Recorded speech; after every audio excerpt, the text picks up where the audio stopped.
धन्यवाद करते हैं परमेश्वर को एक बार फिर से सबको इकट्ठा होने का परमेश्वर ने अनुग्रह प्रदान किया कि हम उसकी आराधना करें और उसके जीवित वचन से हम उसकी आवाज को सुन सके, कि हम उसकी आवाज को सुनकर उसके अनुसार से करने के लिए अपने जीवन को क्या करें, तो याद करें।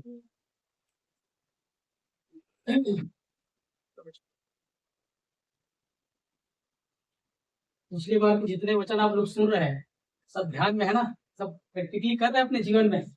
परमेश्वर का वचन है ना क्या है हमारे लिए, इन सारी बातों को है ना। अगर हम सुनते गए और सुन करके, लेकिन अगर उसको हम समझे नहीं और उसको अपने जीवन में लागू ना करें तो उसका हमारे जीवन में फिर फायदा नहीं मिलेगा। जैसा मिलना चाहिए वैसा फायदा हमको नहीं है ना। क्योंकि परमेश्वर का जो वचन है वो क्या है, वो है ना बीज है। बीज क्या है, बीज है। और बीज जो है फलवंत कब होगा, एक बीज फलवंत कब होता है, और फल कब लाता है। एक बीज जो है फलवंत कब होता है, फल कब लाता है, जब वो भूमि के नीचे पड़ता है ना। और उसकी एक अच्छी भूमि में पड़ने के बाद जब उसके अंदर क्या होता है, उसको सिंचाई होता है, उसका क्या होता है, सिंचाई, उसको पानी या खाद या जो भी चाहिए उसको जब मिलता है समय पर, तब वो क्या करता है, वो बढ़ता है। परमेश्वर का वचन क्या है, वचन में लिखा है कि बीज है। प्रभु यीशु मसीह ने कहा, दृष्टांत भी बताया कि बीज बोने वाला एक निकला है ना, और अलग अलग भूमि में गिरा पड़ा है ना। एक अच्छी भूमि का जब उदाहरण प्रभु यीशु मसीह ने दिया है, उसी प्रकार से हम लोग जो वचन सुनते हैं हर बार, उस वचन को क्या करना चाहिए हमको, उस वचन का जो सुनते हैं उसको हमको बार बार और सुनना चाहिए और पढ़ना चाहिए, है ना। एक बार सुन ले बस, उसके बाद उसका बिल्कुल खत्म, ऐसा नहीं, चर्चा खत्म नहीं। उस वचन को आप घर में जा करके कुछ दिन बाद, कुछ समय बाद उसको क्या करना चाहिए, उसको और उस वचन को खोल के पढ़ना चाहिए, है ना। और जैसे आप हम लोग क्या है, जैसे इस वचन जो मीटिंग होता है उसको हम लोग यूट्यूब में डालते हैं, उसको बाद में और सुन सकते हैं, ताकि फिर से पूरा पूरा वचन आपके अंदर ताजा हो जाए और उस वचन को फिर से अपने अंदर आप बसा सकते हैं, है ना। नहीं तो होता क्या है, शैतान तो इस पीछे पड़ा है कि वो चुगने के लिए, चिड़िया के समान चुगने के लिए तो पीछे पड़ा ही है ना। अगर आप ध्यान नहीं दोगे तो चुग के ले ही जाएगा पक्का। अब फिर क्या सुना था पता नहीं, फिर अपने जीवन में आपको क्या करना नहीं करना वो समझ में नहीं आया कि वचन क्या सुना था और क्या करना है। जबकि आपको ऐसा परमेश्वर वचन आपको मिल रहा है जिससे आपके जीवन में एक अद्भुत बदलाव, एक अद्भुत परिवर्तन, जो मैंने बताया था ना, जो आपने जिंदगी भर में और कई सालों में नहीं हो, उन चीजों को अपने जीवन में आप होते हुए देखोगे। अगर वचन को वैसा ही करोगे तो वैसा ही वचन को अपने जीवन में लागू करोगे, वैसा ही आप करना चालू कर दोगे तो, है ना, क्या होगा, आप फल को देखोगे। वचन क्या है, बीज है। वचन में लिखा है कि जैसे आकाश से वर्षा होती है ना, और भूमि पर पड़ती है ना, वो यूं ही वापस नहीं लौट जाती, लिखा है, बल्कि भूमि पर पड़ के क्या करती है, उपज को जाती है, लिखा है। वैसा ही मेरा वचन होगा, लिखा है। जैसा आज की पुस्तक में लिखा है बात, वैसा ही क्या होगा, मेरा वचन होगा। मतलब वो वचन जो है उस आपके हृदय रूपी जो भूमि है वहां वचन जाना चाहिए। लेकिन वचन क्या होता है, अक्सर हम लोग ना वचन को अपने दिमाग तक रखते हैं, जिसके कारण से हमारे हृदय तक नहीं उतर पाता। हम वचन को सब लोग सुन रहे हैं, है ना, सब लोग के हमारे दिमाग में वचन है, लेकिन वो वचन आपके हृदय में जाएगा कब, जब उसको बार बार सुनेंगे। मतलब मीटिंग के बाद आप उसको फिर से सुनेंगे, उसको फिर से उस वचन को खोल खोल के पढ़ेंगे कि ये वचन बताया था। वो वचन को जब बार बार आप सुनेंगे और बार बार आप अपने मुंह से जब उसको बोलेंगे तो आपका जो वचन है ना यहाँ तक नहीं रहेगा, तो यहाँ तक उतर जाएगा। अब यहाँ अगर उतर गया फिर वो फल लाना स्टार्ट, जहाँ हृदय में आपका वचन आ गया तो फल लाना स्टार्ट हो जाएगा। फिर आपको जो जिस चीज के लिए आप चाह रहे हैं वो चीज फल लाना दिखना स्टार्ट हो जाएगा, है ना। ये बीज है, ये वचन है ना। बीज तो यहाँ पर मैं बो रहा हूँ, लेकिन जैसे वचन में लिखा है कि पौलुस के लिखा है कि पौलुस ने क्या किया, पौलुस ने बोया और अपुल्लोस ने सींचा, लिखा है बाइबल में। मैं पौलुस के समान यहाँ पर आप लोगों के सामने बो रहा हूँ, लेकिन अपुल्लोस के समान आप लोग सींच सकते हैं। मतलब कैसे सींचेंगे, उस वचन को बार बार पढ़ के, बार बार बोल के, बार बार उसको सुन सकते हैं, है ना। सिंचाई होता है, सिंचाई का मतलब जानते हैं आप लोग, सब लोग जानते हैं, सब लोग किसान फैमिली, किसान परिवार से सिंचाई का मतलब जानते हैं। कैसे धान का, गेहूं का या अदर अनाज या चीजों का फसल में कैसे सिंचाई होता है? बिना सिंचाई की कोई चीज का फल मिलता है क्या? नहीं। आपका चाहे कोई भी ले लो, चाहे गेहूं धान या कोई भी सब्जी कोई भी अनाज लो, उसकी सिंचाई केवल आप जाके बो दिया, उसके बाद फुर्सत सीधा कटाई करने जाओगी क्या? बीच बीच में जाके उसको सिंचाई कई बार करना पड़ता है, खाद पानी अदर कई प्रकार की चीजों को, जिससे वो बढ़े। तो भाई ये भी तो बीज है ना, वचन में लिखा है बीज है ये। अरे बीज फल कब लाएगा? जब इसका सही सिस्टमिक तरीका से हमारे जीवन में काम करेगा। केवल आप एक बार सुन लेने से वो फल नहीं लाएगा। हम लोग 2 महीने से परमेश्वर के सामर्थ्य के बारे में, परमेश्वर के वचन के बारे में, हम अपने आप को कौन है इसके बारे में, और परमेश्वर की नजरों में हम कौन है, हमको क्या बनाया गया है, इस सारी चीजों में, और अपने अधिकार के बारे में और सामर्थ्य के बारे में हम 2 महीने से इन चीजों को सीख रहे हैं। जनवरी से जो स्टार्ट हुआ है, आज फरवरी हो गया, लास्ट हो गया, 2 महीने से हम लोग इस चीजों को सीख रहे हैं। तो क्या हमारे जीवन में वो फल लाया है? कुछ फल लाना स्टार्ट हुआ है क्या? कुछ रिजल्ट आया है? आज इस चीजों में हमको देखना है। अगर नहीं लाया है तो क्यों नहीं लाया है? क्या कमी रह गया? क्यों हमने अभी तक उस क्षेत्र में काम नहीं किया? क्यों आपने अभी तक उस चीज का में ध्यान नहीं दिया? है ना? तो वचन आपके अंदर हमारे हृदय में जब तक नहीं उतरेगा तब तक वो फल नहीं लाएगा। इसलिए हमारे अंदर क्या होना चाहिए? परमेश्वर को वचन हमारे हृदय में, इसलिए लिखा है ना बाइबल में कि तुम्हारे हृदय रूप पटिया में लिख दो, उसको गले का हार बना दो। ये सारी बातें, तो वचन जब हम सुनते हैं तो क्या करें? उसको उस पर हमको केवल सुनकर भूल नहीं जाना है। तो मतलब भूल जाए तो क्या हो गया? वो चिड़िया की चुगने वाली सिस्टम कहानी हो गई, है ना? लेकिन जो एक अच्छी भूमि पे पड़ा और जो फल लाया, लिखा है ऊपर 100 गुना 60 गुना 70 गुना फल लाएगा। कब? वो अच्छी भूमि पर मिलेगा। जब वो अच्छी भूमि कहाँ है पता है? हमारा हृदय है, दिमाग नहीं है। यहाँ से सुन रहे हो, यहाँ से समझ रहे हो, वो दिमाग है वो, उसमें फल नहीं लाएगा जब तक हमारे हृदय में नहीं उतरेगा वो वचन, है ना? इसलिए हृदय में उतारना बहुत जरूरी है। और हृदय में उतारने के लिए आपको क्या करना पड़ेगा? बड़े ध्यान से सुनना पड़ेगा जो वचन बताया जा रहा है तब, और उसके बाद बीच बीच में आपको उसको सिंचाई करने के लिए आपको भी सुनना पड़ेगा और उसको वचन को बोलना पड़ेगा बोल करके, ताकि आपको ये रहे कि ये वचन मुझे पता है। आप शैतान को बोल सको, शैतान मेरे जीवन में गड़बड़ करने की कोशिश मत करना, मुझे पता है वचन मेरे लिए क्या क्या है, मैं क्या हूँ, परमेश्वर ने मुझे सब चीज दिया हुआ है ना? तो आइए हम लोग आज स्मरण के लिए हम जाएंगे परमेश्वर के इन वचनों में।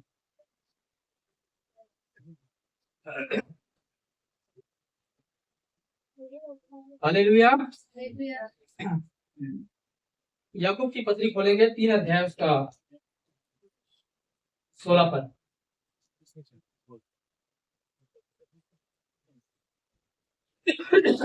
क्योंकि जहाँ डाह और विरोध होता है वहाँ बखेड़ा और हर प्रकार का दुष्कर्म भी होता है। बस हालेलुया, है ना? थोड़ी देर हम अपने ध्यान को परमेश्वर के वचन में लगाएंगे। यहाँ पर लिखा है, क्योंकि जहाँ डाह और विरोध होता है वहाँ बखेड़ा और हर प्रकार का दुष्कर्म भी होता है। हालेलुया। यहाँ पर लिखा है जहाँ डाह और क्या होता है? विरोध होता है, वहाँ बखेड़ा और हर प्रकार का दुष्कर्म भी होता है। आज मैं आप लोगों के सामने रखना चाह रहा हूँ सारे बुराइयों की जड़ को बताने जा रहा हूँ। हमारे जीवन में किस प्रकार से काम करता है वो चीजें, उन चीजों को आज हमको जानना है। और हमारे जीवन में जो आशीष का रुकावट है ना? परमेश्वर के हम क्या है? बेटा और बेटियां हैं। ध्यान से सुनना सभी, हम लोग क्या है? परमेश्वर के बेटा और बेटी है, उसके संतान है ना? और वचन में लिखा है कि हम लोग और बहुत कुछ है ना? राजपदधारी, याजकों के समाज, पवित्र लोग, निज प्रजा, है ना? और पता नहीं उसके और हम लोग बहुत सारे, है ना? परमेश्वर हमको अपने स्वरूप को समानतम बनाया है ना? ये सब चीज होने के बाद और सब चीज जानने के बाद भी, है ना, हमारे जीवन में क्या होता है? कई बार हम उन चीजों को जय नहीं प्राप्त कर सकते, उन बातों में हम हासिल नहीं कर पाते, उन आशीषों को हम ले नहीं पाते, मतलब हमारे जीवन में एक रुकावट है ना? तो वो चीजें जो रुकावट है वो किस कारण से होता है? बहुत सारी बातों के कारण से होता है, हमारे जीवन की बहुत सारे एक्टिविटी के कारण से होता है। हमारे कैसे हम परमेश्वर के वचन के अनुसार से जीवन व्यतीत करते हैं या नहीं, उसके ऊपर भी डिपेंड करता है ना? ऐसे नहीं परमेश्वर के वचन में आप बोलोगे तो हो जाएगा कि तो कोई भी संसार का आदमी बोल देगा हो जाएगा उसके लिए, नहीं। वो अधिकार है किसके लिए? उसके बेटा और बेटियों के लिए, सबके लिए नहीं। परमेश्वर के वचन में लिखा हुआ अधिकार, आम व्यक्ति के लिए नहीं। हाँ, होगा कब? जब वो अधिकार में आ जाएगा, जब उसकी बेटा और बेटी, मतलब एक राज्य है परमेश्वर का, उस राज्य के अंदर वाले के लिए ये सारी चीजें हैं, है ना। जब हम उसके राज्य के अंदर आ जाते हैं, जब हम परमेश्वर के राज्य के अधिकारी बन जाते हैं, जब उसके अंदर आ जाते हैं, उसके बेटा और बेटी बन जाते हैं विश्वास के द्वारा, तब परमेश्वर के जो वचन है वो हमारे लिए काम करता है ना। तो यहाँ पर हम जो देखना चाह रहे हैं, जो हमारे जीवन में बहुत बड़ी रुकावट है बहुतों के जीवन में, है ना, और मसीहियों के जीवन में, है ना, लोगों को समझ में नहीं आता कि वो बोलता है कि मेरे जीवन में ये चीज क्यों नहीं हो रहा है, समझ में नहीं आता। मैं कंटिन्यू प्रार्थना करता हूँ और उस चीज को पाने के लिए इतना करते हैं कि कई दिन तो उपवास भी करते हैं, बड़े बड़े लंबे लंबे उपवास, और प्रार्थना घंटों भी करते हैं, है ना, कंटिन्यू लगे हैं संगति में। उसके बावजूद भी रुकावट को जीवन में देखा जाता है, महसूस कर जाता है। क्यों? आखिर क्यों नहीं हो पा रहा है ना? क्यों हमको जो चंगाई चाहिए वो चंगाई नहीं मिल पा रहा है? क्यों छुटकारा नहीं मिल पा रहा है? एक रुकावट हमारे जीवन में को क्या करता है, वो काम करता रहता है। तो यहाँ पर हम जो पढ़ रहे हैं, वचन पढ़े कि क्योंकि जहाँ डा और विरोध होता है वहाँ बखेड़ा और हर प्रकार का दुष्कर्म भी होता है। सारे जो बुराई का जड़ है वो क्या है पता है? डा और जलन, है ना। और ये जो जलन जो है, डा जो है, कहाँ तक पहुंचता है? बहुत ही आगे अभी आप जानेंगे कि किस प्रकार से काम करता है मनुष्य के जीवन में, है ना। जो जलन की जो भावना, जो डा की जो भावना है ना, क्या होता है जब जलन आता है ना, तो फिर डा आता है। डा के बाद क्या आता है पता है? कड़वाहट आता है। और कड़वाहट के बाद फिर क्या आता है? नफरत आता है ना। तो ये जो जलन है, जो ईर्ष्या है, ईर्ष्या और जलन, है ना, वो कैसे होता है पता है? एक दूसरे से तुलना करने से होता है, कंपेयर करने से। अरे मेरे पास क्या है, उसके पास अच्छा घर है, मेरे पास घर नहीं। उसके पास अच्छा गाड़ी है, मेरे पास गाड़ी नहीं। अरे उसके पास अच्छा नौकरी है, मेरे पास अच्छा नौकरी है उसकी नहीं है। उसके पास अच्छा बिजनेस है, मेरे पास नहीं है। जब हम लोगों से, आसपास के लोगों से, किसी और से, जब एक दूसरे से जब कंपेयर करते हैं, तुलना करते हैं ना, तो क्या होता है पता है? दो चीजें होता है ना। एक तो होगा जलन, उसके प्रति जलन की भावना आएगा, और जहां जलन आया फिर वो चाह और कड़वाहट में घुसेगा, और वो कड़वाहट कहाँ जाएगा? नफरत में जाएगा। और ये चीजें हर चीज, हर क्षेत्र में होता है ना। कलिसिया के अंदर भी पाया जाता है, एक दूसरे के अंदर, और परिवार के अंदर भी होता है, और एक मोहल्ले के अंदर भी होता है ना। जब कोई एक मोहल्ले में क्या रहता है, कोई एक अच्छा व्यक्ति रहता है जो बहुत अच्छा आगे बढ़ता रहता है, उन्नति करते रहता है, हर क्षेत्रों में क्या करता है, वो उन्नति प्राप्त करता है, क्योंकि परिवार में सब चीज अच्छा चलता रहता है, कोई तकलीफ नहीं होता है। तो कई लोग क्या करते हैं, जो उनको देखते हैं, जो क्या करता है, उनसे जो कंपेयर करते हैं, अरे मेरे घर में ये चीज नहीं, इसके घर में ये चीज आ गया, है ना, मेरे पास ये नहीं है, हम लोग तो, हमारे घर में अच्छा सा कोई चीज नहीं है, हमारे पास गाड़ी नहीं है, इसके पास देखो नया नया गाड़ी ले रहा है। मतलब वो क्या कर रहा है, वो तुलना कर रहा है, अपना तुलना किसी और से कर रहा है, कि मतलब उनके अंदर ये सोच है कि मैं भी उसके समान हो जाऊं, या मेरे से बड़े कोई मत रहे, है ना। देखो इस संसार के अंदर आप कहीं भी ऐसा नहीं पाओगे, हर क्षेत्र में आप अपने से बड़े को देखोगे आप, चाहे आप ज्ञानवान रहे, चाहे बुद्धिमान रहे, चाहे आप धनवान रहे, है ना। आप सोचेंगे कि मेरे से बड़ा कोई नहीं रहे, तो ऐसा बिल्कुल भी नहीं। संसार में हमारे से हर क्षेत्र में, है ना, हमसे हमसे बड़ा बुद्धिमान लोग, बुद्धिमानवान लोग, या धनवान लोग, या और बाकी क्षेत्रों में आपको देखने को मिलेगा। तो इस कंडीशन में क्या होता है, दो चीज होता है जब हम कंपेयर करते हैं, जब हम तुलना करते हैं ये से। एक तो होगा डा, जलन, और दूसरा होगा आप उससे प्रोत्साहन करेंगे। प्रोत्साहन मतलब आप उससे सीखेंगे, आप उनसे पूछेंगे कि भाई यार आपके ऐसा अच्छा उन्नति का कारण क्या है, उसका राज क्या है, तो राज मुझे भी बता। दो चीज होगा इंसान के अंदर, ध्यान से सुनिए आप बेचारे बच्चा, बहुत बड़ा ये नियम है, बहुत बड़ा बात है, हमारे जीवन में बहुत बड़े आशीष का कारण है, और आशीष का रुकावट का भी कारण है। इस चीज को अपने जीवन में तोलना है और जानना है ना। जब हम तुलना जब करते हैं, है ना, कि मेरे पास ये हो गया, सामने वाले के पास, है ना, उससे बड़ा हो गया, क्या मेरे पास ये नहीं है, सामने वाले के पास हो गया। या अक्सर कब होता है, और ज्यादा तकलीफ कब होता है, जब हम अपने आपसी के बीच में, आपस के बीच में चार लोग हैं, चार लोगों से एक आदमी जो क्या हो गया, बहुत ऊंचे स्तर में चला गया, है ना। तो जो नहीं गया वो क्या करेगा, अरे हमारे बीच का आदमी देख निकल रहा है वो, लेकिन हम आज वही जगह बैठे हैं और ये कहाँ पहुंच गया, इसका बड़ा घर हो गया, बड़ा गाड़ी हो गया, बड़ा सर्विस बहुत बड़ा पोजीशन हो गया, या बहुत बड़े नौकरी में लग गया। इस नौकरी के लिए मैं शायद सालों से कोशिश कर रहा था, मुझे नहीं मिला पर इसको मिल गया। और उसके प्रति हमारे अंदर क्या आता है, लोगों के अंदर क्या आता है, जलन पैदा होता है। जहां तुलना हुआ, जहां बदला हुआ कि मैं इसके जैसा या मेरे साथ क्यों नहीं हुआ, वहां पर दो चीजें होगा कंफर्म होगा, या तो जलन आपके अंदर आएगा उसके प्रति, और जलन आएगा मतलब खेल खत्म। और दूसरा, अगर आप अच्छा मन के रहें और अच्छे अंदर हमारे जीवन में वो चीज रहे तो उसके प्रति प्रोत्साहन आएगा और आप जाकर उससे मिलोगे, बात करोगे, भाई क्या बात है, मैं इसके लिए कोशिश कर रहा था, सालों से नहीं हो पाया, आपने किया, क्या कारण है, मुझे भी बता दो जरा, ताकि अगले बार उसको मैं भी कोशिश करूँ, है ना। हम लोग उससे प्रोत्साहन ले सकते हैं, उससे हम लोग इंकरेज हो सकते हैं, प्रोत्साहन हो सकते हैं, है नहीं, कि हम लोग क्या करें, उससे मोटिवेट हो सकते हैं, उससे सीख सकते हैं। मतलब स्पष्ट शब्दों में हम उससे, इस इंसान से, चाहे वो हमारे घर के अंदर हो, चाहे वो भविष्य के अंदर हो, चाहे वो और पारिवारिक के अंदर हो, चाहे वो आपके मोहल्ले के अंदर, किसी भी क्षेत्र में, जब ऐसी बातें आता है तो क्या होता है, या तो प्रोत्साहन होता है इंसान, या तो फिर उस प्रति जलन की भावना उसके हृदय में पैदा होता है। अब जब जलन होता है तो क्या होता है पता है, जलन होता है फिर उसके प्रति उसके अंदर घृणा और कड़वाहट स्टार्ट हो है।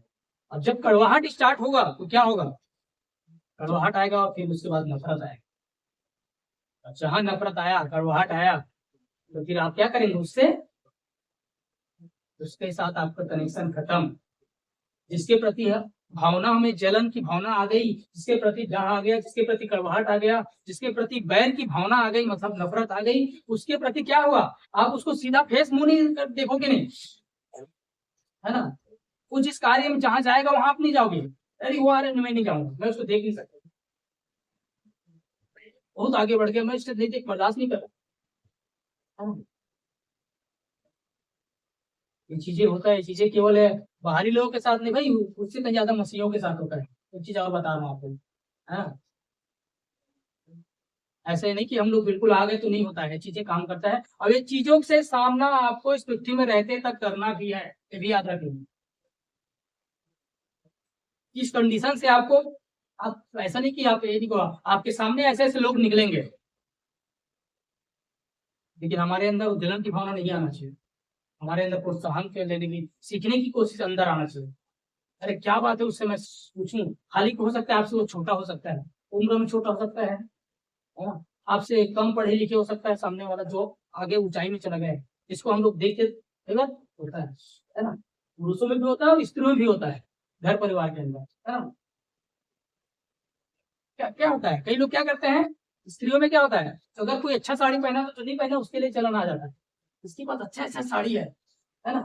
कोई सोना चांदी अच्छे से गहने पहन लिया तो जिनके पास नहीं है वो क्या करते उनके प्रति, अरे इनके पास तो बहुत अच्छा अच्छा, है ना, लॉकेट है, चेन है, ये वो जो भी है बातें हैं, है ना, जो होता है ये चीजें मैं आपको बता रहा हूँ जनरली, है ना। ये चीजें क्या करता है उसके अंदर आता है, तो इस प्रकार की जो चीजें आता है तो क्या होता है, और क्या आता है, फिर कड़वाहट आता है, फिर नफरत आ जाता है। और ये चीज जो है ना, कहाँ से होता है, लूसीफर के साथ भी होता है, याद रखने इस बात। लूसीफर जो क्या था, पहले परमेश्वर का एक स्वर्गदूत था, श्रेष्ठ स्वर्गदूत था, जो परमेश्वर के साथ रहता था, है ना। वो चीज वहां से स्टार्ट हुआ, वहां आया उसके अंदर, उसने क्या किया उसके अंदर, वहां पर क्या हुआ, जलन आया उसको, फिर वो दाह से और घमंड से भर कर किया, भर गया वो लूसीफर, और क्या किया, अपने आप को परमेश्वर से अपने आप को तुलना करने लगा, कंपेयर करने लगा कि मैं परमेश्वर के समान हो जाऊं, परमेश्वर के समान हो जाऊं करके उसने क्या किया, है ना, लूसीफर को घमंड आया। फिर उसके बाद क्या हुआ आप सब जानते हैं, उसका क्या हाल हुआ, है ना।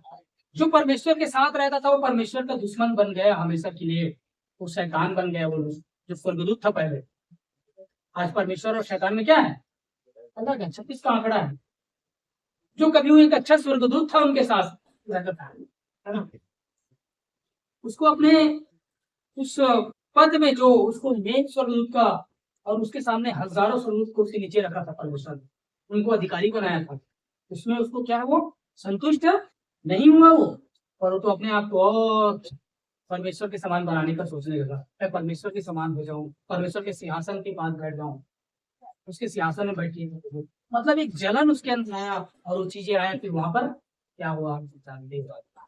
तो मेरे जो कहने का मतलब है, कुछ भावना आज भी लोगों के जीवन में काम कर रही है। जब हम ऐसे कंडीशन से गुजरते हैं, जब देखते हैं, तो हमारे अंदर क्या होना चाहिए।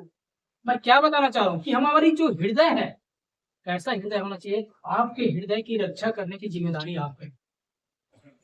किस तरफ जा रहा है आपका हृदय। आपके हृदय की रखवाली करना, उसकी जिम्मेदारी आपका है, किसी और का नहीं है, आपके बगल का नहीं है। ना पति का पत्नी का जिम्मेदारी नहीं है, पत्नी का बच्चों का जिम्मेदारी नहीं है। आपका हृदय का इसकी रखवाली करना। बाइबल में लिखा है एक वचन, यहाँ पर पढ़ दीजिए, नीति वचन 4:23।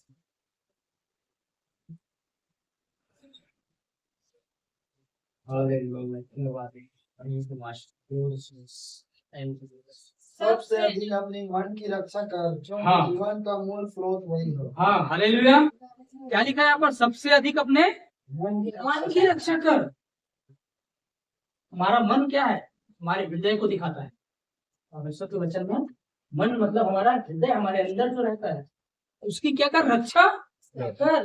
वो नहीं बोला कि तुम्हारे मन की रक्षा मैं करूंगा, तुम्हारे हृदय की मैं ये करूंगा, देखभाल करूंगा कि वहां उसमें वैर भाव डर नफरत जलन मत आए तुम्हारे हृदय में।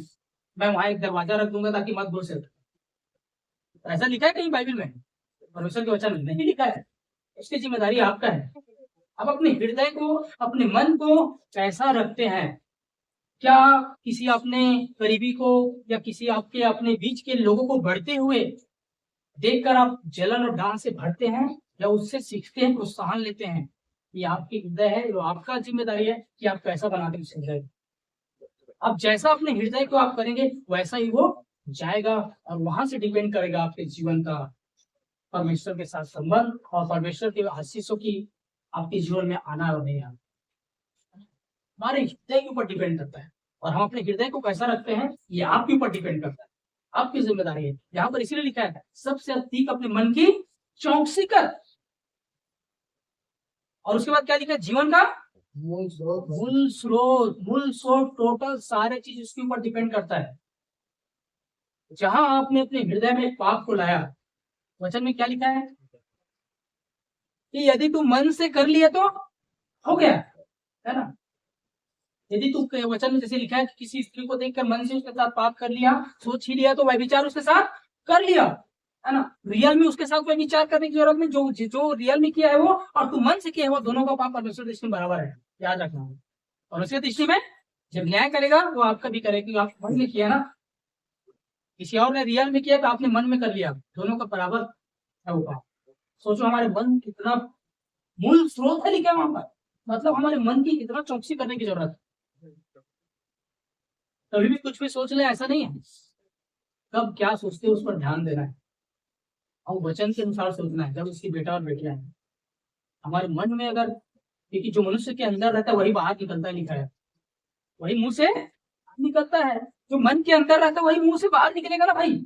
आपके मन के अंदर अगर लिखा है, जो है ना, मन के अंदर क्या है, चाह है, शर्वाहट है, नफरत है, जलन है, वो क्या होता है, हमारे मुंह से और हमारे फेस से दिखाई देगा, है ना। इसलिए हमको क्या करना चाहिए, अपने हृदय की रक्षा और रखवाली करने से लिखा है कि तो अपने मन की चौकसी करके, कि जीवन तो मूल स्रोत वही है। अब आप सब चीज कर रहे हैं, लेकिन मन में क्या कर रहे हैं उसको कौन जानता है, परमेश्वर जानता है। आप लोग मन में क्या सोच रहे हो उसको मैं थोड़ी जानूंगा, या मैं सोच रहा हूँ उसको आप लोग नहीं जान सकते, क्योंकि मन का जांचने वाला परमेश्वर जानता है। तो लिखा है मन का जांचने वाला और हृदय को परखने वाला तेरे मन के अनुसार से करेगा। इसलिए वचन में लिखा है कि जो मुझे मुंह से हे प्रभु करके आते हैं, वो सभी स्वर्ग के राज्य में प्रवेश नहीं करेगा। लेकिन जो मन से आते हैं, रियल में मन को पश्चातापी हृदय से, रियल में अपने मन को फाड़ कर जो परमेश्वर के पास आते हैं ना, तो अपने मन को परमेश्वर सामने रखते हैं रियल में, प्रभु मेरे हृदय आपके सामने खुला है, मैं कोई पाप नहीं करूंगा, पाप की ओर अपना ध्यान नहीं लगाऊंगा। अपने मन की जो चौकसी करता है तो परमेश्वर उसको आता है, परमेश्वर, है ना। मेरे यहाँ पर जो हम सीख रहे हैं आज, कि क्या है। अब जब हम देखते हैं यहाँ पर, जब डाह जो आता है, जो जलन जो आता है, जलन की भावना क्या है, इंसान को पता नहीं चलता कि कब उसके अंदर आ गया है ना। अब देखते हैं कि होता क्या है यहाँ पर। कैन और हाबिल के बारे में कितने लोग जानते हैं आप लोग, है ना। कैन और हाबिल के बारे में सुने हैं ना। बाइबल के अंदर कैन और हाबिल, परमेश्वर ने जब आदम और हव्वा को बनाया तो आगे जब उसका संतान जो हुआ तो कैन और हाबिल हुआ, है ना। तो कैन और हाबिल का क्या घटना हुआ पता है। हाबिल ने परमेश्वर को भेंट चढ़ाया और फिर कैन ने भी चढ़ाया, पर वहां पर क्या हुआ, हाबिल का भेंट जो है परमेश्वर ने ग्रहण किया, स्वीकार किया, और कैन का स्वीकार नहीं किया। ध्यान दीजिएगा, हाबिल का परमेश्वर ने स्वीकार किया और कैन का स्वीकार नहीं किया, है ना।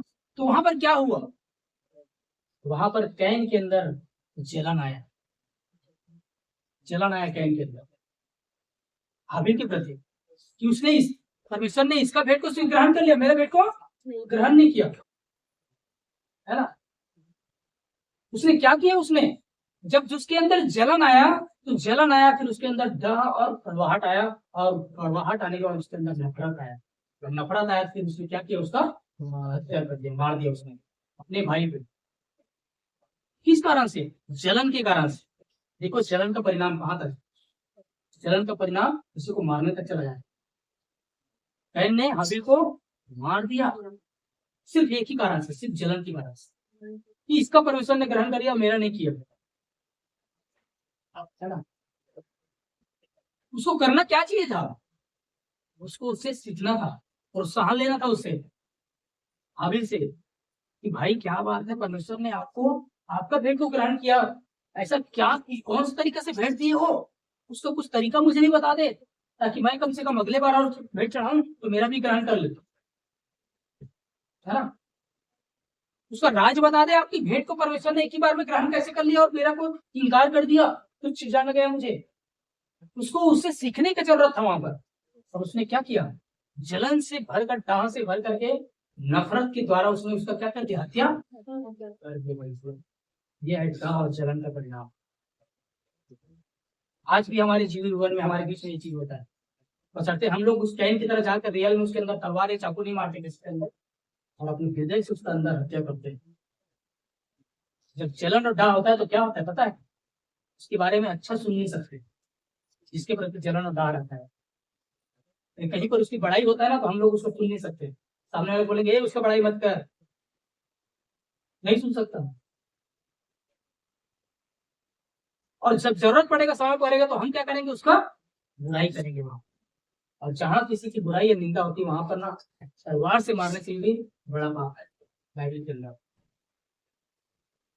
हम जिस चीज की निंदा और जिस चीज की बदनामी या जिस चीज की बुराई करते हैं लोगों के साथ, ध्यान से सुन लीजिए, आज जिस चीज की करते हैं हम लोग उसकी हत्या करते हैं यार। जरूरी नहीं हम लोग किसी को एकदम पेट के अंदर घुसाएंगे चाकू, या किसी को एकदम फांसी या किसी प्रकार के हथियार, धारदार हथियार से ये किसी को मारेंगे तभी मरता है। यदि हम किसी की बुराई या चाली चुगली करते हैं, है ना, किसी के साथ, है ना, जिसको हमको पसंद नहीं आता उसी के बारे में करता है, कोई भी याद रखना।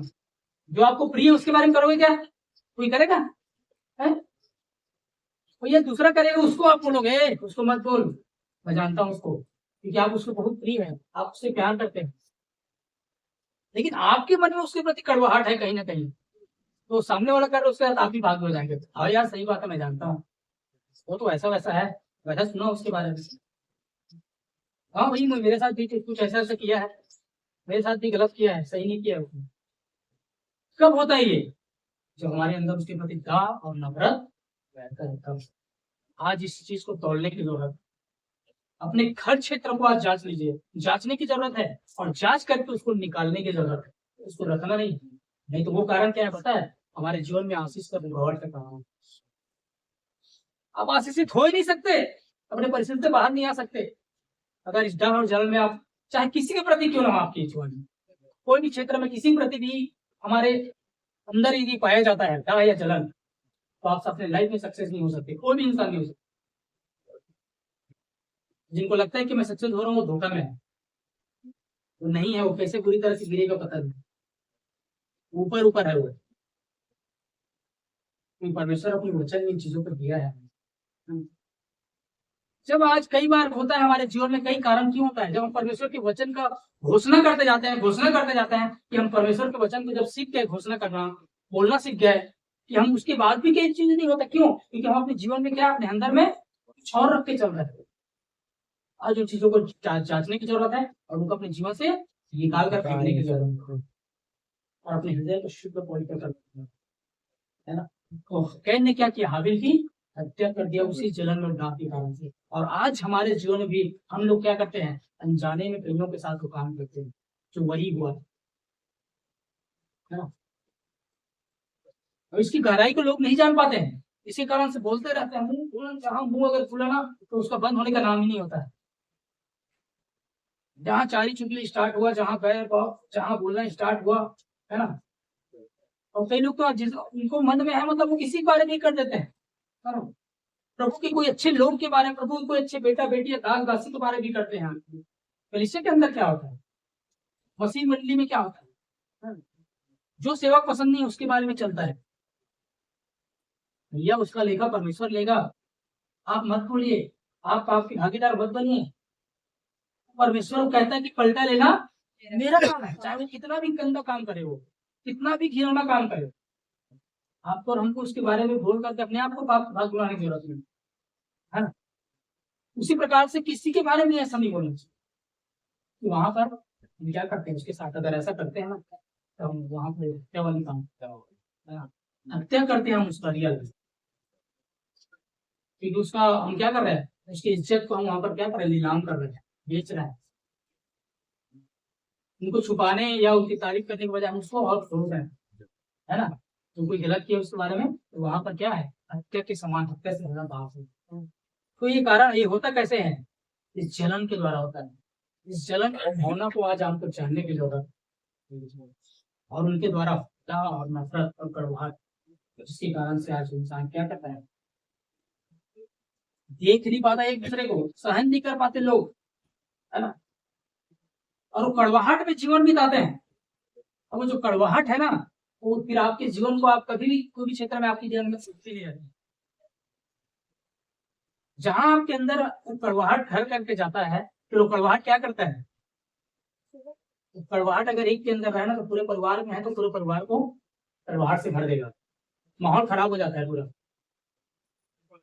एक का कड़वाहट, एक का गंदा व्यवहार पूरे घर के बाकी लोगों के साथ एक माहौल को, अच्छा माहौल नहीं रहता वहां पर, है ना। तो इसीलिए हमको क्या करना चाहिए, हमारे अंदर उन चीजों को, कड़वाहट को हटाने की जरूरत। पहला पत्रस पढ़ देंगे, पहला पत्रस 2 अध्याय।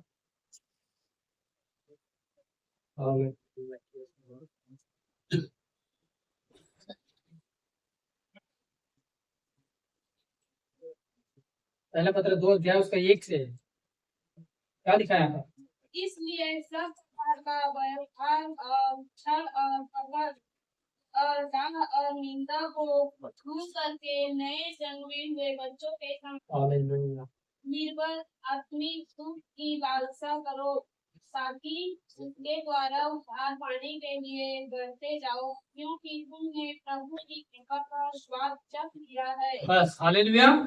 यहाँ पर क्या लिखा है, 3 पद में, क्योंकि तुमने प्रभु की कृपा का स्वाद चख लिया है। सब लोग चख लिए यहाँ पर, है ना, सब लोग प्रभु के लोग है, जानते हैं आप, है ना। यहाँ पर लिखा है 2 का उसके 1 पद से, इसलिए सब प्रकार का बैर भाव और डाह, है ना, छल और डाह, कपट और डाह और निंदा को दूर करके क्या करना है, तो दूर करने के लिए बोल रहे हैं, है ना। हम लोग उसको लेते हैं, देखिए, है ना। नए जन्मे हुए बच्चे के समान निर्मल आत्मिक दूध की क्या करो, लालसा करो, ताकि उसके द्वारा उद्धार पाने के लिए बढ़ते जाओ, क्योंकि तुमने कृपा का स्वाद चख लिया है ना। परमेश्वर क्या करता है, सब प्रकार की बैर भाव डाह नफरत को क्या करें, उनको दूर करना है। जो आज जब हम देखते हैं, है ना, देखते हैं कि अरे मेरे साथ कुछ अच्छा नहीं हो रहा है, लेकिन किसी और के साथ हो रहा है ना, मेरे साथ के रहने वाले के साथ अच्छा हो रहा है, क्या होता है, तो भावना हमारे अंदर आने का कोशिश करता है। तो वहां पर आपको ताला लगाना है, वहां पर आपको रोकना है अपने अंदर को, अरे नहीं मेरे अंदर ऐसा क्यों आ रहा है इसके प्रति, है ना। उसके अच्छे गांव में भागी नहीं हो पाते हैं, है ना। जिसके मन में जिसके प्रति कड़वाहट रहता है, नफरत रहता है, डाह या जलन रहता है ना, वो उसके अच्छे काम में भागी नहीं होता, याद रखना है। या किसी का कोई अच्छा कार्यक्रम हो रहा है या कहीं पर सम्मिलित होने या कहीं आना है, तो वहां वो आने की कोशिश नहीं करता है। क्यों? कि नहीं मैं नहीं आऊंगा, क्योंकि वो मैं नहीं देख पाता उसको ऐसा अच्छा उसके बढ़ोतरी को या उसकी उन्नति को या उसके जीवन में उसकी आशीष को मैं देखने के लिए मुझे तकलीफ होता है। तो क्या करता है? सामना नहीं कर पाता, नहीं आता है ना। ये इसका मतलब एक प्रमाण है ऐसे लोगों का। तो आज हमारे जीवन में इन चीजों को तोड़ना है और जांचना है और उसमें क्या करना है, उसको दूर करना है ना। हालेलुया। इसका फिलिप्पी इसका 2 अध्याय का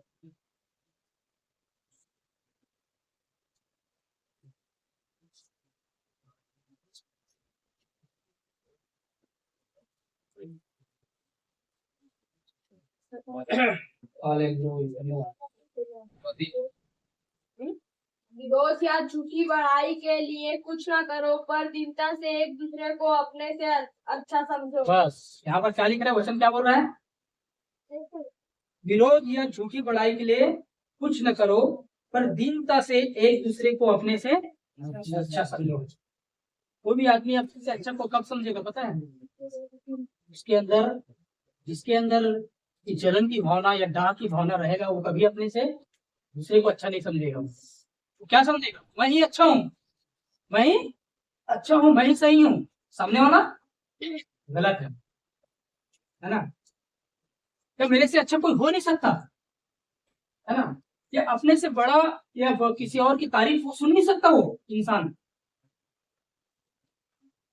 सामने वाले की बड़ाई नहीं सुन सकता। वो सामने वाला को बड़ा होते हुए और सामने वाले की तारीफ अपने नजरों में नहीं सुन सकता। वो मतलब मेरे से कोई अच्छा हो ही ना, उनका विचार क्या रहेगा? मेरे से कोई अच्छा नहीं बन सकता, मैं ही अच्छा हूँ, लोग मुझे जाने, मुझे जाने, मेरे नाम को जाने, मैं ही फेमस होना चाहता हूँ। कोई और फेमस होगा तो मुझे बर्दाश्त नहीं। यह है जलन की भावना का प्रतीक, मतलब प्रमाण। सामने वाले को अपने से अच्छा कभी समझेगा ही नहीं वो, तो हमेशा अपने से तुच्छ समझेगा, वो अपने से छोटा समझेगा, वो और तुच्छ नजरों से ही देखेगा और तुच्छ समझ की बात करेगा, कोई बात करेगा। मतलब वो ये साबित करेगा कि मैं यहाँ पर सबसे श्रेष्ठ हूँ, मैं अच्छा हूँ, आत्मिक क्षेत्र में, बाकी और क्षेत्रों में, हर क्षेत्रों में ही क्या हूँ, बड़ा हूँ, मैं ही अच्छा हूँ। यहाँ आप लोग सब नहीं जानते, छोटे छोटे अभी सीखने की देगा। उनकी भावना क्या रहेगा? वही रहेगा कि सामने वाले को हमेशा नीचा दिखाने, ये उसका चिन्ह है जिसके अंदर वो रहता है, प्राइड, घमंड रहता है। मेरे से कोई बड़ा ना हो, मेरे से कोई अपने से तो छोटा ही समझेगा सामने वाला। लेकिन वचन में क्या लिखा है? अपने से, यहाँ पर क्या लिखा है? विरोध या झूठी बड़ाई के लिए कुछ न करो, पर दीनता से एक दूसरे को अपने से अच्छा समझो। ये है प्रमाण जिसके अंदर जलन की भावना नहीं होता है, तो आप रख सकते हैं इससे। जो कहता है कि मैं ही मैं करते रहता है, वो लूसीफर का संतान है, लूसीफर का स्वभाव है उसके अंदर। जो कहता था कि मैं परमेश्वर के समान बन जाऊंगा, परमेश्वर के सिंहासन के पास अपना सिंहासन लगाऊंगा, अपने आप को परमेश्वर से जो तुलना करने लग गया ना, वही स्वभाव है जो कहता है कि मैं मेरा ही नाम है हर बातों में, लोग मुझे जाने, मुझे देखे, मुझे समझे, मैं कौन हूँ बेटा। मैं मतलब अहंकार, वो घमंड है, वो स्वभाव को दिखाता है। सामने वाले को कभी, जो जिसके अंदर ये स्वभाव रहेगा ना, वो कभी सामने वाले को अपने से अच्छा नहीं समझेगा, बड़ा नहीं समझेगा। वो हमेशा सामने वाले को छोटा ही लगेगा, चाहे वो उसके अंदर कितना भी बड़ा रहे, क्योंकि वो अपने आप को भी बड़ा समझ के चल रहा है भाई। हाँ। और वो कभी सीखेगा नहीं दूसरों से। मैं जानता हूँ ना, मुझे सीखने की जरूरत है, मैं जो बोलूंगा मैं सिखाऊंगा लोगों को।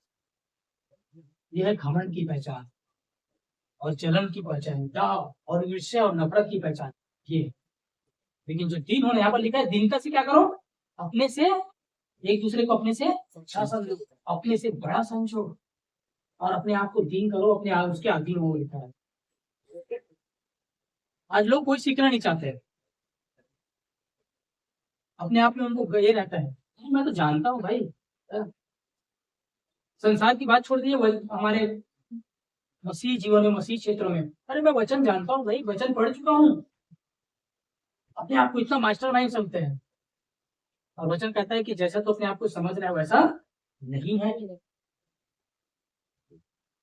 वचन की भेद की बातें, गहराई की बातें अपनी एटीट्यूड दिखाने से नहीं होता है, उसकी भेद की गंभीर बातों को समझकर अपने आप को नम्र भी करने से बड़ा होता है। यीशु मसीह ने क्या सिखाया? जो अपने आप को छोटा करेगा वही बड़ा किया जाए। जो तुम्हें, जब क्या प्रभु यीशु मसीह क्या किया वहां पर, तो उसके एक चेले लोग ने पूछा, प्रभु हमें बड़ा कौन है? प्रभु यीशु मसीह ने क्या जवाब दिया? जो तुम्हें सबसे छोटा बने, जो सबका दास बने, वही तुम्हारा सबसे क्या है? बड़ा किया जाएगा, बड़ा है वो। और प्रभु यीशु मसीह ने इसका पैर धो करके दिखाया, मैं गुरु और स्वामी होकर के तुम्हारा पैर धोता हूँ, तो क्या मैं छोटा हो गया? उसने कहा तुम भी सब एक दूसरे ऐसा ही करो, मतलब अपने आप को छोटा बनाओ तब बड़ा बनोगे। और यहाँ पर लोग क्या करते हैं? अपने आप को पहले बड़ा, और भाई बताओ सीधा तान भी, जिसके सामने झुकने के सीखने की जरूरत है बैठ के, उसके सामने सीना तान के बैठ। ये है घमंड का पहचान, घमंडी व्यक्ति का पहचान। कभी अपने आप को नम्र दिन नहीं करता, कभी सीखने की कोशिश नहीं करता, सिर्फ बोलना और बताना सिखाना चाहता है ना। नम्र दिन व्यक्ति का पहचान क्या है? वो एक छोटे से बच्चे से भी सीख जाएगा, है ना। एक छोटे से बच्चे भी कुछ ना कुछ सिखा देगा मुझे, उसके अंदर कुछ ना कुछ ऐसा चीज होगा, आत्मिक चीज तो नहीं होगा लेकिन बहुत कई चीज हो सकता है, सीख तो सकता है। एक छोटे से बच्चे से भी आप सीख सकते हैं, सीखने वाला। और जो नहीं सीखना चाहते ना, आपका बाइबल कम पड़ जाएगा, परमेश्वर की जीत वचन पाकर भी आप नहीं सीख पाएंगे। सीखने वाला जो है ना, कहीं से भी सीख सकता है। उसके अंदर एक सीखने की भावना और सीखने का विचार होना चाहिए। वो कब होगा? जब वो नम्र दिल रहेगा। जो कहेगा नहीं नहीं तो अपना बात बंद कर भाई, मैं जो बोल रहा हूँ सुन, वही सही है, वो क्या है? जो सीखने की भावना है ना। तो बहुत सारी चीजों में बहुत बार क्या होता है, ये चीजें होता है यहाँ पर, है ना। यहाँ पर लिखा है कि, है ना, कि विरोध या झूठी बढ़ाई के लिए कुछ न करो, है ना। क्योंकि विरोध और झूठी बढ़ाई के लिए लोग बहुत कुछ करते हैं। ऐसा में क्यों लिखा है? जिससे उसके अंदर जलन की भावना है, उसके विरोध के लिए बहुत कुछ करते हैं लोग, जलन में आकर के। और झूठी बढ़ाई अपनी बढ़ाई के लिए, है ना, क्योंकि मुझे उससे जलन है ना, तो मैं ऐसा करूंगा कि लोग उसको गलत ही समझे, उसके विरोध में ऐसा काम करूँ कि लोग उसको हीरे हुए नजर से देखें और लोग मुझे अच्छा समझे। मैं ऐसा कुछ ये बनाऊंगा कि मेरी तारीफ, है ना। झूठी बढ़ाई के लिए कई लोग क्या क्या नहीं करते हैं, इसलिए लिखा है विरोधी झूठी बढ़ाई के लिए कुछ ना करो, कोई फायदा नहीं है, तो दिखावा है सब। परमेश्वर जानता है तू कितना गहरे पानी में बेटा। तो लोगों की नजरों में, समाज की नजरों में, या बाहरी लोगों की नजरों में, या सब पास्टरों की नजरों में, लोग मुझे जाने मैं कुछ हूँ, लेकिन अंदर को जानता है तो कितना ये गिरा हुआ है, क्या है फिर अंदर में, कैसा जीवन है। तो परमेश्वर हमारे जीवन को, हमारे अंदर को, हमारे हृदय को क्या करता है? वो देखता है, हमारे हृदय की दशा को देखता है वो, कि हम हमारे हृदय में रियल में कैसे, हम कैसे जीवन बिताते हैं। तो यहाँ पर वही बातें लिखा है कि विरोध या झूठी बढ़ाई के लिए कुछ न करो, और दीनता से एक दूसरे को अपने से अच्छा समझो। हालेलुया, है ना। और एक वचन और पढ़ेंगे यहाँ पर, इब्रानियों 12 अध्याय उसका 15।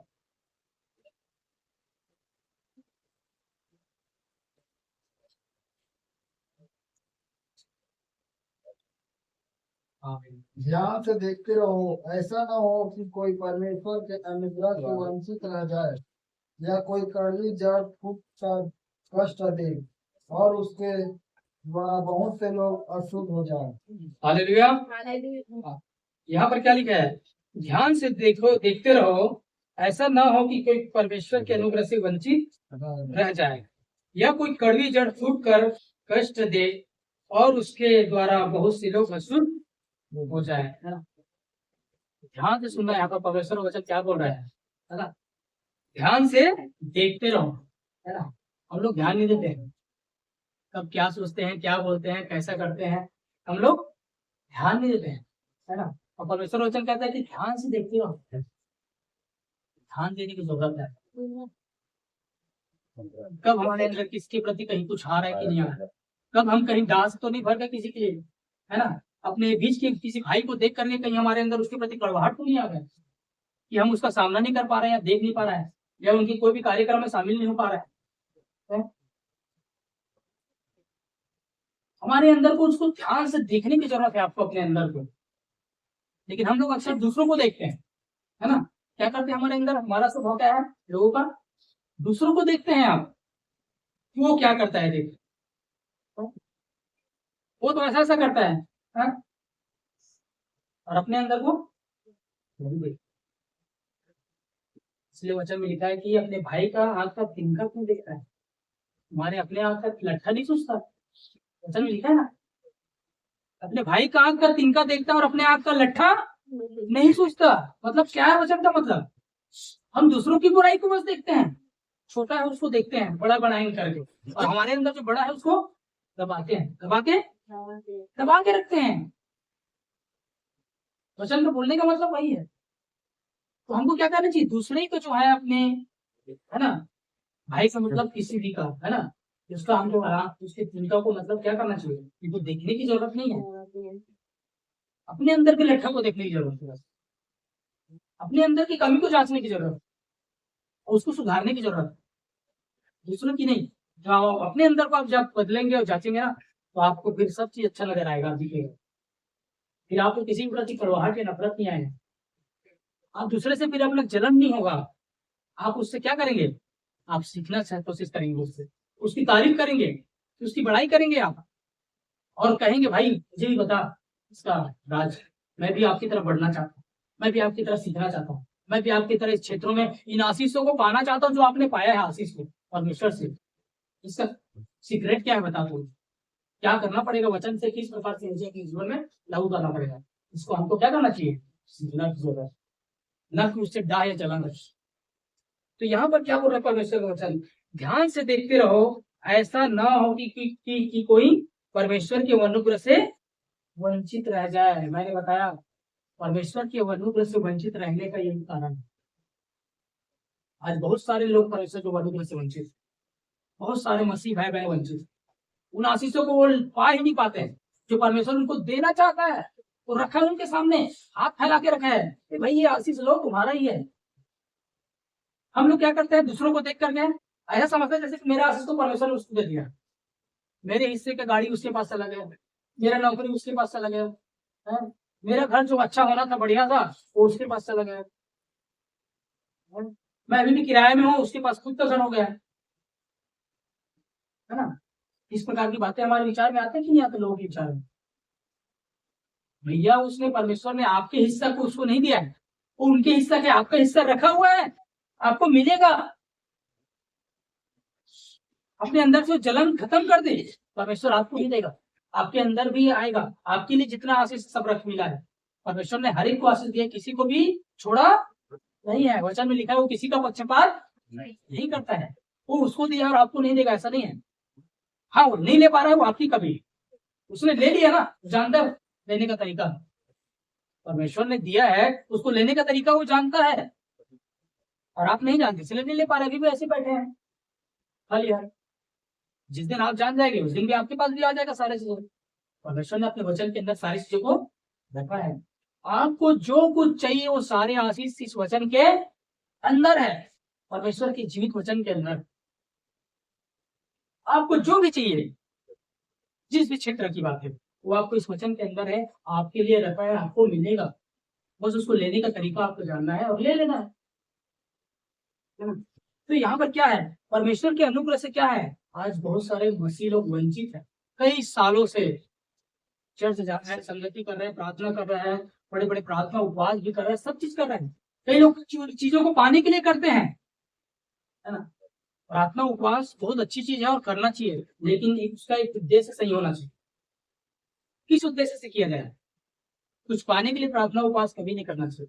याद रख, अरे मैं आज 1 घंटा की मैं 3 घंटा बैठूंगा प्रार्थना में तो प्रभु मुझे दे देगा, मेरे से इम्प्रेस होके थे, प्रभु मुझ पर ज्यादा दया कर देगा, 3 घंटा बैठा है बेटा, ऐसा बिल्कुल नहीं है। याद रखिए, मैं अभी अब 1 दिन का रखा था, 3 दिन का उपवास चालू करता हूँ, परमेश्वर अब तो देगा, नहीं तो 21 दिन का करूंगा वो भी नहीं देगा, तो लास्ट में 40 दिन वाला करूंगा, नहीं तो पूरा 365 दिन करके दे दूंगा, मिलेगा आज नहीं तो कल। ऐसे करते बहुत सारे लोग, बहुत सारे मसीह लोग करते हैं, मैं जानता हूँ बहुत लोग, पर्सनली जानता हूँ बहुत लोग, बहुत सारे पास्टर लोग को भी जानता हूँ।